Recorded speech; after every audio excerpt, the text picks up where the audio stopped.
Selamat malam para netizen dimanapun kita berada, salam inspirasi bagi kita semua. Ini menarik begitu terkait dengan kasus ya yang ada di Sidoarjo. Ini perlawanan penyidik KPK di OTT Sidoarjo. Kenapa seorang bupati bisa aman?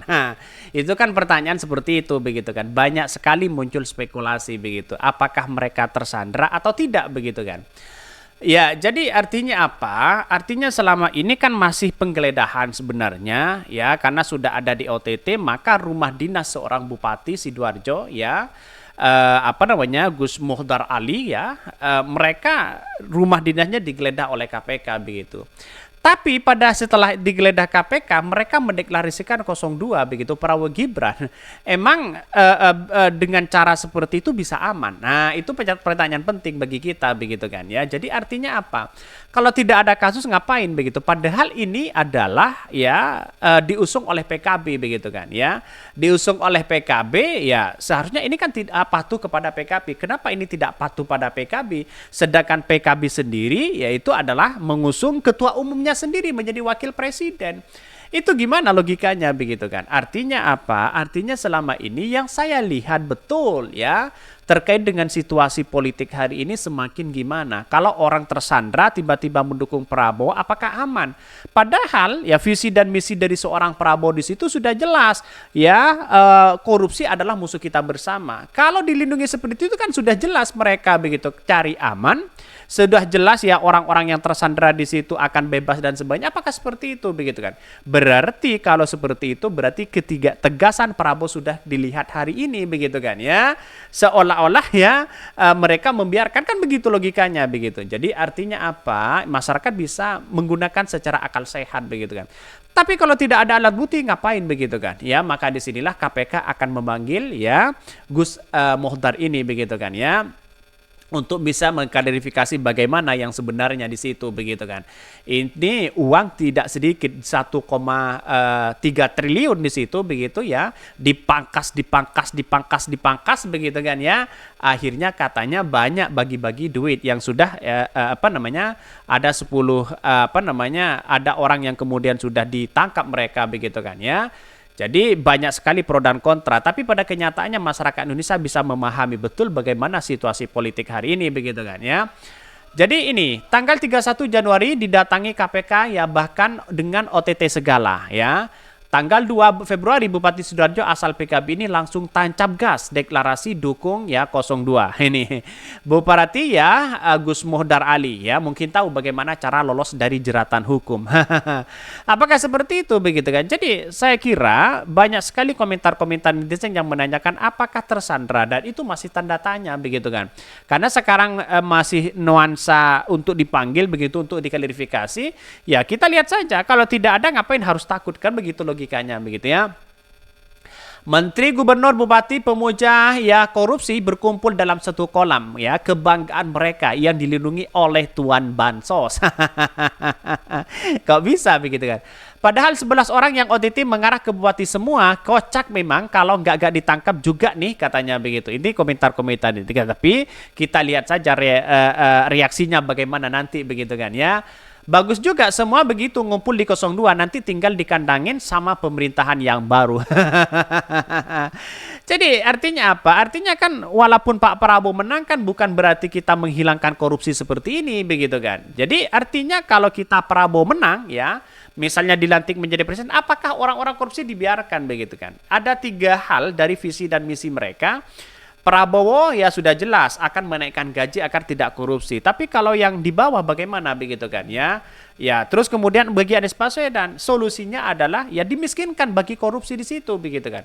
Wah, kalau Anies Baswedan jadi ya orang-orang yang terkena korupsi maka dimiskinkan oleh Anies Baswedan begitu kan. Ini menjadi efek jerah begitu kan. Anak istri ya biarkan mereka begitu, suruh siapa? Ya suaminya atau istrinya korupsi dan sebagainya begitu kan.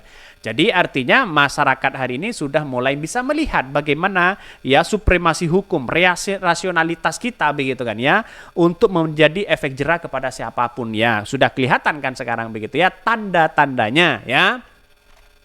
Maka Anies Baswedan banyak yang tidak suka karena mungkin orang-orang yang korupsi di situ ya bandingannya begitu kan ya, takut mereka begitu.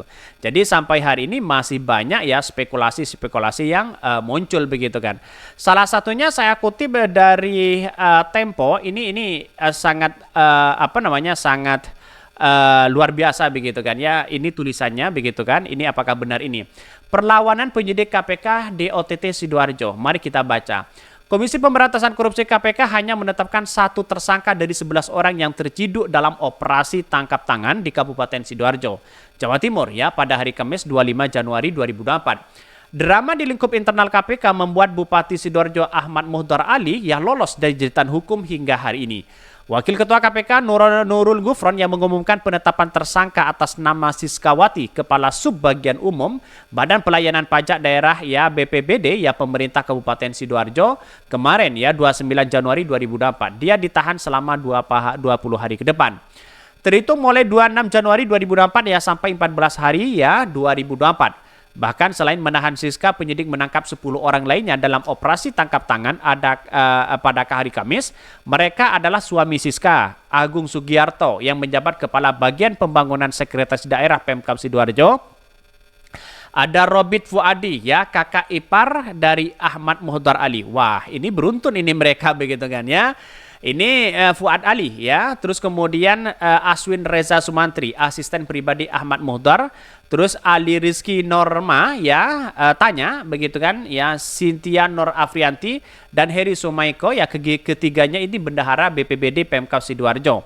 Umi Laila, pimpinan cabang Bank Jatim, ya, Mbak Rahma Fitri, ya, fungsional, ya, BPBD Pemkab Sidoarjo, Tolib, ya, Kepala Bidang BPD Pemkab Sidoarjo, dan anak Siskawati, Nur Ramdhani. Wow, ini beruntun satu keluarga begitu, istri, suami, anak, ya, kakak ipar, terus kemudian banyak sekali, ya, yang di situ begitu, yang dilihat dari, yang diekspos oleh koran Tempo begitu kan, ya.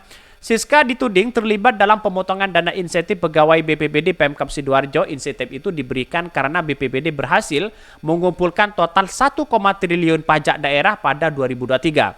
Melampaui target penerimaan sebesar ya 1,215 triliun. Gufron menyatakan Siska mengumpulkan potongan insentif mencapai 2,7 miliar. Bayangkan, ini tidak sedikit begitu kan. Ya sasarannya adalah pajak begitu kan.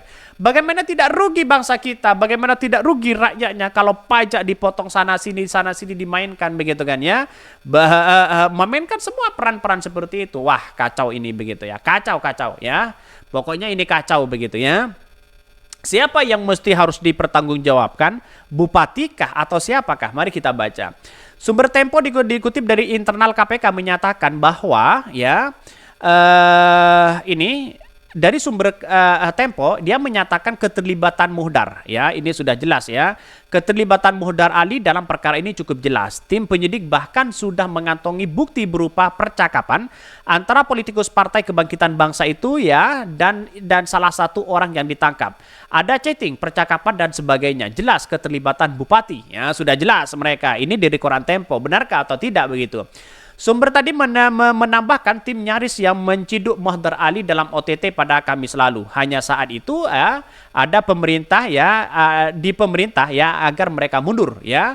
Drama rupanya tak henti sampai di situ. Dalam gelar perkara pada Jumat sore 26 Januari lalu, tim penyidik melihat gelagat ya ketidakmembirakan dari para pemimpin.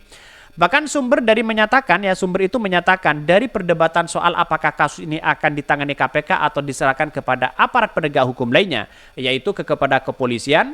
Bahkan ya hanya Wakil Ketua KPK Alexander Marwata yang ngotot kasus ini tetap berada di Kuningan ya. Bahkan lokasi kantor lembaga anti rasuah ini sementara itu pemimpin yang lain ingin menyerahkan ke kepolisian. Alasannya karena nilainya kecil dan tidak ada keterlibatan penyelenggara negara. itu poin penting begitu kan. Kenapa begitu kan? Ya karena pada kenyataannya yang namanya kasus itu harus ditangani oleh KPK begitu kan ya. Maupun kecil kayak maupun banyak dan sebagainya. Ini baru menyentuh pegawai BPBD ini. Komisi Pemberantasan Korupsi KPK menggelar operasi tangkap tangan di Kabupaten Sidoarjo, Jawa Timur. Ya, pada 25 Januari operasi itu berhubungan dengan dugaan pemotongan penerimaan uang ya pada pegawai negeri di lingkungan ya Badan Pelayanan Pajak Daerah. Ini kan kacau begitu kan. Siska kepala subbagian ya dari BPPD Pemkab Sidoarjo ya. Bahkan ini banyak sekali begitu di situ. Modusnya begini. Ini salah satu dari KPK dari dari Tempo, memotong uang insentif pegawai negeri di lingkungan BPBD ya. Instruksi pemotongan disampaikan secara lisan ya, diduga pemotongan dilakukan sejak 2001 hingga ya besaran 10 sampai 30%. Uang diserahkan secara tunai yang dikoordinasikan oleh setiap bendahara di bidang pajak daerah dan sekretariat ya untuk dikumpulkan oleh Siskawati. Pegawai dilarang membahas dan membicarakan pemotongan insentif itu di media sosial dan aplikasi percakapan. Bahkan pada 2023, besaran pendapatan pajak BPBD Kabupaten Sidoarjo sebesar 1,3 triliun secara keseluruhan. Siskawati diduga telah mengumpulkan pungutan sekitar 2,7 miliar. Diduga untuk kebutuhan ya Kepala BPBD dan Bupati Sidoarjo Ahmad Muhdar Ali ya. Barang bukti ini uang tunai sebesar 69,9 juta dalam bentuk pecahan 50.000 dan 100.000. Siskawati ditahan 20 hari ke depan. Aturannya ya pasal ini tentang pemberatan tindak pidana korupsi sebagaimana telah diubah dengan undang-undang ya nomor 20 tahun 2021. Ya, ini penyidikannya. Ini sudah masuk ke tahap penyidikan ya. Para penyidik kemudian membantah alasan itu ya. Pasalnya temuan mereka menunjukkan praktek sunat menyunat ini sudah berlangsung sejak ya Muhdar Ali menjabat ya pada 2021. Mereka memperkirakan nilainya mencapai kurang lebih dari 8 miliar. Bahkan sementara itu soal tidak adanya penyelenggaraan negara dalam kasus ini terbantahkan dengan bukti-bukti yang mereka miliki. Ya keterlibatan Bupati Muhdar Ali sebagai penyelenggara negara cukuplah jelas dalam perkara ini. Memang jelas seharusnya bupati itu ditangkap. Masalahnya kan dilindungi ya kata sumber ya. Siapa yang menyelindungi itu? Nah, itu peran penting di situ begitu kan. Ada orang-orang yang memainkan peran ya kalau memang ini kena atau apa, kenapa tidak diproses secara hukum begitu kan. Ini kan logikanya negara itu membiarkan orang-orang mereka karena mereka punya kekuatan, power begitu kan ya. Apakah tersandra atau tidak? Itu yang menjadi pertanyaan penting bagi kita ya. Setelah berdebat ya sekian lama, keputusan pun ya tercapai. KPK tetap menangani kasus ini, tetapi hanya menetapkan Siskawati sebagai tersangka dan melepas ya 10 orang lainnya. Ini gimana begitu kan ya?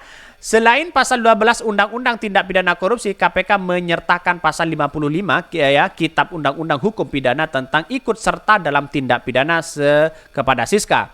Ya Siska ini mungkin tidak ingin sendirian mereka begitu ya, pasti nanti ya tunggu saja nyanyian-nyanyian mereka.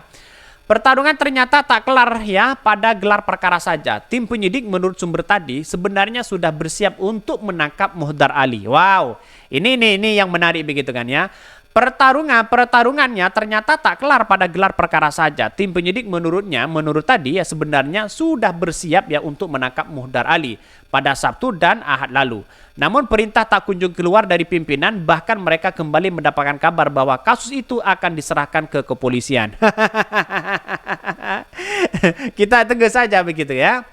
Perlawanan tim penyidik untuk mempertahankan kasus di tangan mereka akhirnya tuntas ya setelah Nurul Gufron mengumumkan penetapan tersangka pada Senin sore lainnya kemarin. Dia pun membenarkan sejumlah informasi yang diperoleh oleh Tempo. Sudah benar begitu kan?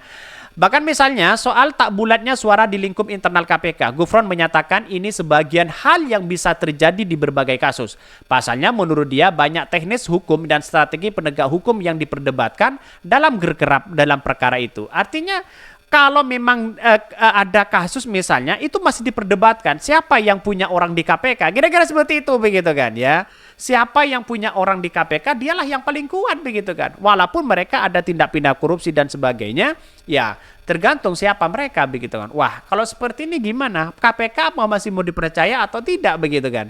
Itu kan logikanya kan seperti itu begitu. Bahkan ini misalnya soal tak bulatnya suara di lingkup internal KPK, Gufron menyatakan itu sebagai hal yang biasa terjadi di berbagai kasus. Pasalnya, menurut dia banyak teknis hukum dan strategi penegak hukum yang diperdebatkan dalam gelar perkara. Kok masih ada perdebatan? Kok masih KPK bisa intervensi begitu kan? Ya bisa diintervensi. Mantan Dekan Fakultas Hukum Universitas Jember itu pun mengakui ya beberapa pimpinan KPK ingin melimpahkan kasus itu ke kepolisian. Alasannya nilai dari barang bukti yang ditemukan saat OTT kecil, yakni pun puluhan juta rupiah.